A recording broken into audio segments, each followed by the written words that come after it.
यात्रा बेथलेहम की ओर। आज की इस यात्रा में हम मनन चिंतन करेंगे माता मरियम और यूसुफ पिता यीशु को लेकर मिस्र देश जाते हैं। संत मत्ती का सुसमाचार अध्याय 2 संज्ञा 13 और 14 में ईश्वर का वचन कहता है, उनके जाने के बाद प्रभु का दूत यूसुफ को स्वप्न में दिखाई दिया और ये बोला, उठिए, बालक और उसकी माता को लेकर मिस्र देश भाग जाइए। जब तक मैं आपसे ना कहूँ वहीं रहिए, क्योंकि हेरोद मरवा डालने के लिए बालक को ढूंढने वाला है। यूसुफ उठा और उसी रात बालक और उसकी माता को लेकर मिस्र देश चल दिया। ये तीनों के जीवन में हम देखते हैं, नासरत से बेथलेहम और बेथलेहम से इजिप्त और इजिप्त से फिर से नासरत। कितने बार यूसुफ पिता और मरियम को आना जाना करना पड़ा, वो भी पैदल। अगर हम गूगल में सर्च करें कि ये नासरत से बेथलेहम तक कितना किलोमीटर है, गूगल में दिखाएगा करीब 129 किलोमीटर्स है। और फिर से बेथलेहम टू इजिप्त वहाँ भी 65 किलोमीटर्स है। वे सब पैदल चले दिन और रात में। और इजिप्त से नासरत तक वहाँ का डिस्टेंस दिखा रहे 784 किलोमीटर्स। तो टोटल 978 मतलब करीब 1000 किलोमीटर्स तक इन दिनों में माता मरियम, यूसुफ पिता और यीशु को ऐसे ही घूमना पड़े। और ये यात्रा में इनको बहुत सारे बातों को झेलना पड़ा। पहली बात, कोई जानने वाला नहीं है, और कहीं विश्राम करना है, आराम करना है तो जान पहचाने वाला कोई नहीं। बहुत सारे दुख और परेशानियां झेल कर ये यात्रा किया है। अभी क्यों ऐसी की यात्रा करना पड़ा? बाइबल के आधार पर हम सोचे तो हमें पता चलेगा ये यात्रा की सच्चाई यही है, जब मनुष्य इंसान ईश्वर के विरुद्ध पाप किया तो इंसान ने जो पाप किया ईश्वर के विरुद्ध था, इसलिए ईश्वर ने ये पाप के लिए प्रायश्चित करना चाहता था। और ईश्वर मनुष्य बनकर धरती में आया और ये प्रायश्चित का रास्ता, ये रक्षा प्राप्त करने का और पाप से मुक्ति पाने का रास्ता भी यीशु हमें बताते हैं। इसलिए आज यीशु जो रास्ता में दिखाया, ये रास्ते पर यूसुफ और मरियम को भागना पड़ा, इधर से उधर, उधर से इधर। ये पापों के लिए एक प्रायश्चित है। तो मनुष्य है यूसुफ और मरियम, वे दूसरों के, पूरे मानव जाति के पापों के लिए प्रायश्चित का रास्ता सिखा रहे थे। तो प्रिय भाई और बहन, आज यूसुफ पिता और मरियम ने क्यों ये रास्ता में इतना घूमना पड़ा? बस एक ही कारण, हमारे लिए एक शिक्षा देने के लिए। जब हमारे जीवन के यात्रा में हमें अकेलापन लगते और हमें बहुत घूमना पड़ते और बहुत सारे लंबी यात्रा में करना पड़ते हैं और आशीष का अनुभव नहीं होते, यीशु की उपस्थिति हमारे जीवन में नहीं होते, चिंता नहीं करना। हम भी अपने और दूसरों के पापों के लिए प्रायश्चित करके ये यात्रा में भाग ले।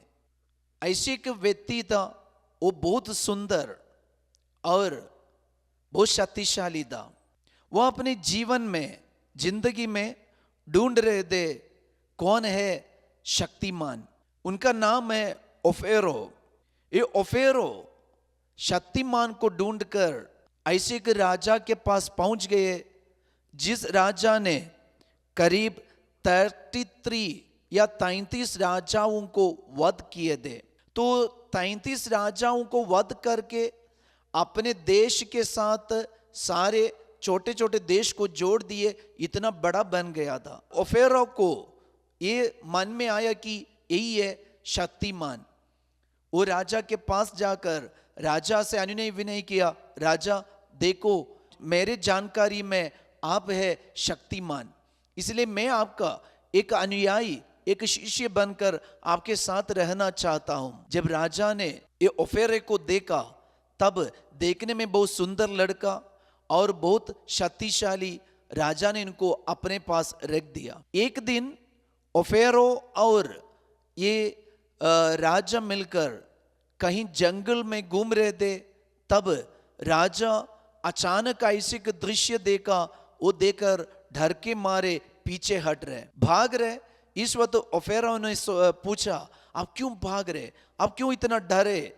तब राजा ने ओफेरो से कहा, देखो हमारे सामने ऐसे एक शैतान आया है, वो चिल्लाकर आते हैं हमें खत्म करने के लिए। ओफेरो सोचने लगा, तो शक्तिमान राजा नहीं है, शैतान है।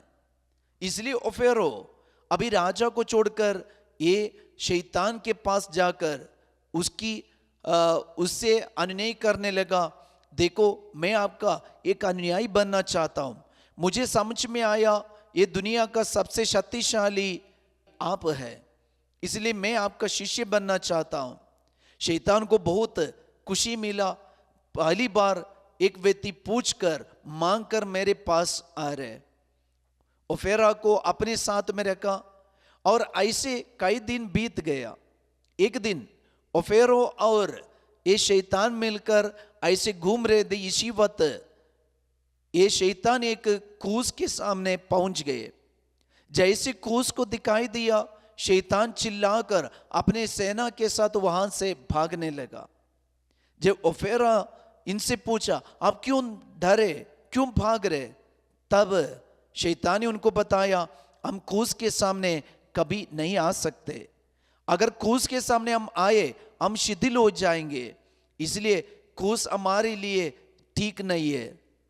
ओफेरो ने जब ये सुना, ओफेरो को समझ में आया ये शैतान नहीं है, सबसे बड़े शक्तिशाली क्रूस है। अभी क्रूस को ढूंढकर घूमने लगा, तब पता चला ये क्रूस यीशु का है। और यीशु को ढूंढकर अभी ओफेरो घूम रहे, बहुत दिन पार हो गया, लेकिन अभी तक यीशु को नहीं मिला।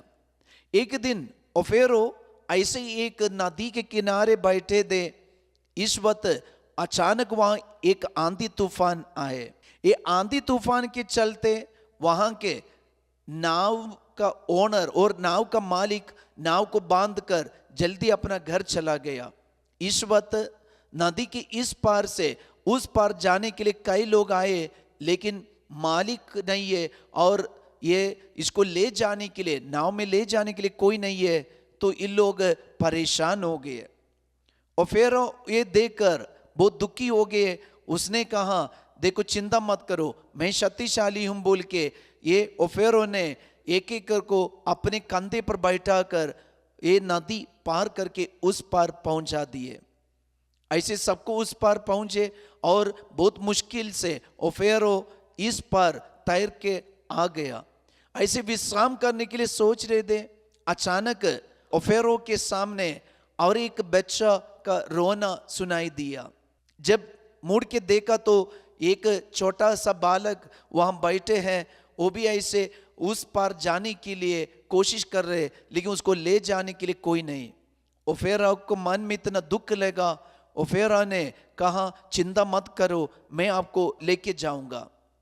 ऐसे ओफेरो ये छोटा लड़का को, ये बालक को अपने कंधे पर बैठाकर ले जा रहे थे। जैसे नदी क्रॉस कर रहे थे, अचानक ओफेरो के ऊपर जो बेटा बैठा था, बालक बैठा था, उसका भारीपन बढ़ने लगा, वजन बढ़ते गया, इतना ज्यादा हो गया, ओफेरो अभी डूबने लगा।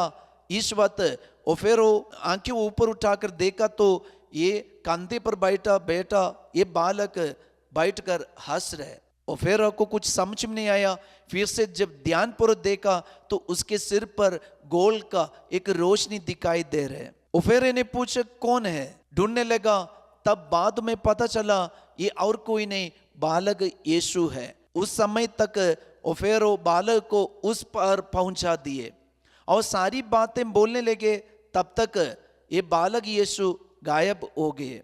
प्रियजनों, बाद में ये ओफेरो को समझ में आया यही है यीशु सर्वशक्तिमान। और ये ओफेरो यीशु का एक बहुत बड़ा शिष्य बन गया। वही है आज का संत क्रिस्टोफर।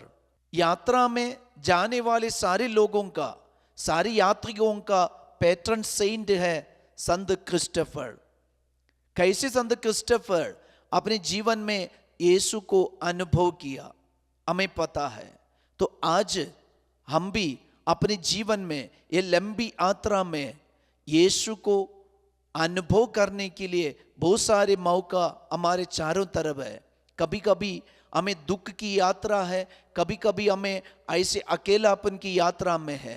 चिंता नहीं करना, यीशु के साथ मिलकर हम भी ये यात्रा में भाग ले। तो आइए यात्रा बेथलेहम की ओर।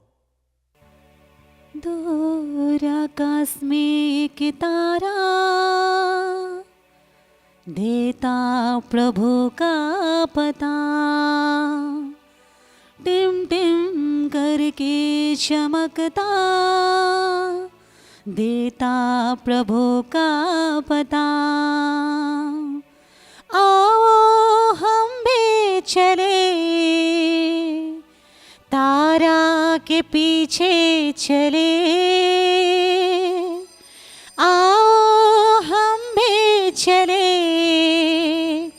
बेथलेहम को चले। प्यारे यीशु, आपके पालन पोषण करने के लिए कई बार यूसुफ पिता मरियम को इधर उधर भागना पड़ा। बाले यीशु आपको लेकर भी वे इतने ठंड में पहाड़ पर वे घूमते रहे। प्यारे यीशु, उन्होंने जो कष्ट उठाया, आपने जो दर्द उठाया, जो सहन आपने उठाया आपके जन्म के अवसर पर ही, ये हमारे लिए आज आशीष का कारण है। आज हम कृपा मानते यीशु, हमारे घर में भी कभी कभी ऐसे परिस्थिति आते हैं यीशु, हमारे घर की हालत भी ऐसे हो जाते। आज कई लोगों को हम याद करते जिसके लिए अपना घर नहीं है। प्रभु ढेरा में, बाड़ा में वे इधर उधर रहते हैं और ये प्रभु ये 2-3 महीने के बाद, कुछ दिन के बाद उनको घर छोड़ के दूसरा घर जाना पड़ता है।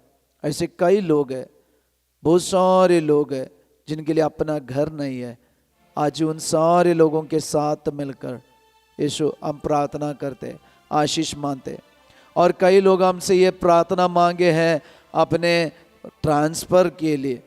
यीशु उन सबको हम याद करते, आशीष दीजिए यीशु। मरियम करकोरा में का तारा टिम टिम टिम टिम चमकेला, तारा ना लगे प्रभु यीशु चमकेला, तारा ना लगे प्रभु यीशु चमकेला। जोसेफ करकोरा में का तारा टिम टिम टिम टिम चमकेला,